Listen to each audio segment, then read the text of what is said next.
Back to some mummies, okay? Mummies in Tennessee, 1892. They were found in a cave and are similar to those of Egypt. Hmm. Two prominent citizens of London County, Tennessee, while hunting in the mountains, discovered a cave containing well preserved mummies, similar in every respect to those of Egypt, and a large trunk or case bound with brass, sealed in several places. Upon being opened, it was found to contain several leather cases, also sealed. The largest was opened, and a roll of parchment found covered with Hebrew characters. The relics were deposited in the vault of the First National Bank of London, and the Smithsonian Institution was notified, of course. And then you never found anything like this again. Reverend Dr. Tucker, pastor of the Presbyterian Church, translated one of the manuscripts and finds it to have been written by Menkara, high priest of the land of Khem. It contains reference to hidden treasures which the writer says will be needed for a great war. The story is stranger than writer Hagar's most visionary efforts. Now, on digging up more on Menkara, right, it'll lead you to this. Menkara was an ancient Egyptian king of the fourth dynasty during the Old Kingdom, who is well known under his Hellenized name, Mykerinos. So he's more known under his Greek name. Hmm. Interesting, right? According to Manetho, he was the throne successor of King Berkius, and according to archaeological evidence, he was almost certainly the successor to Khafre. Now, I just wanted you to see this, okay? I'm gonna go look up. I'm gonna hope I can find this. So if I can't, I apologize ahead of time. You should see how they found his statue, okay? Remember, I was talking about that they were taking all kinds of relics to Egypt. This is written about in the 1800s. I may not be able to find it. Menkara. Look at this. I know you probably can't see that. It's horribly small. Let's find a better one.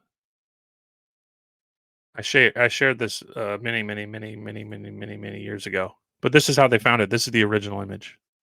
I know you can't see that very well. Let's see if I can just.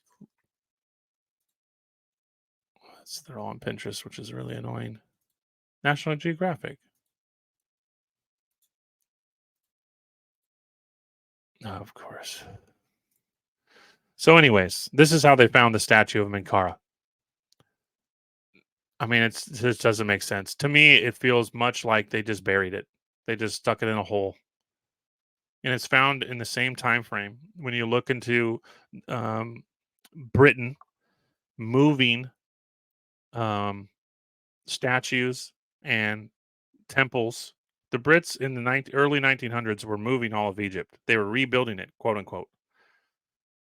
You can find tons of evidence of this. There are lots of videos on YouTube. A lot of people in this kind of niche of the quote Tartaria, whatever you want to call it, have done videos on Egypt being a creation or like a stage, a false prop. And there's tons of evidence of this. And this rings most true to me. That I bet you, I just have a feeling that again, this Menkara, this mummified Menkara, found in a tomb in Tennessee.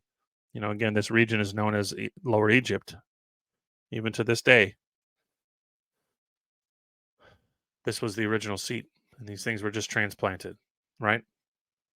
And here you have a clipping from mid 1800s saying they found a mummy and a roll of parchment with Hebrew characters. Now, what's interesting is when you look into Hebrew in the 1800s, 1700s, um, it's pretty amazing. Again, the Egyptian overlays between so many cultures.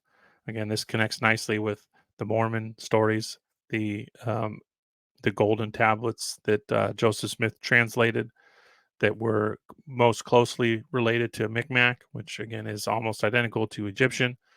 And the Arabic, quote, Arabic overlays with language there are endless. And that, you know, Etruscan, Arabic, Finnish, so many originally were written right to left. Asiatic, Chinese, and that they changed it and they inverted all the languages. And inverted Arabic is Latin. It's almost identical. I've talked about this before as well. So yeah, along these same time frames of history being moved and geography as we know it being completely manipulated, the languages were fucked with, and so many